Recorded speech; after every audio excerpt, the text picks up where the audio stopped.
Let's go through some band press variations. I'm gonna show you single arm variations. You can adapt most of these to do double arm if your setup allows. There's also different variations we can do with our setup, and I'll go through those at the end. First, gonna start with the half kneeling variation. If you have a pad or something you can put under your knee, I like that. Very similar to our row variations. And also with the half kneeling gonna be similar to our lunges. That the pelvic posture is really important, and tilting this pelvis so that our low back is flat, and this glute might even contract a little bit. Once we're ready, we'll bring the tension on under control. So obviously you gotta adjust forward and backwards away from your band as needed.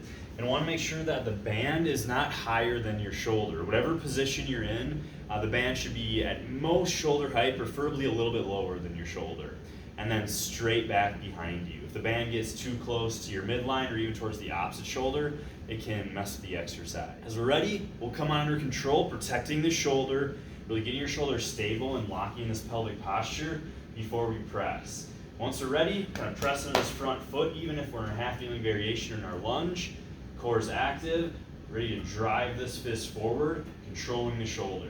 At the front, want to make sure that we drive the fist and even get the shoulder what's called protract, or push forward a little bit.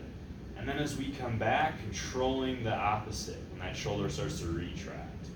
Want to make sure as we come back that we don't start to shrug here. That keep the shoulder blade under control throughout. A couple reps in real time here, like so. Keeping our breath flowing, steady with our lower body, torso throughout.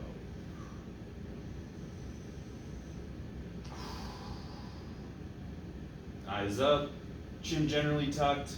Try not to look down or collapse our posture. Another variation, very similar, would be like a standing lunge or a split stance position. You can start anywhere from just small width all the way out into like a upper part of our lunge or a tall lunge position.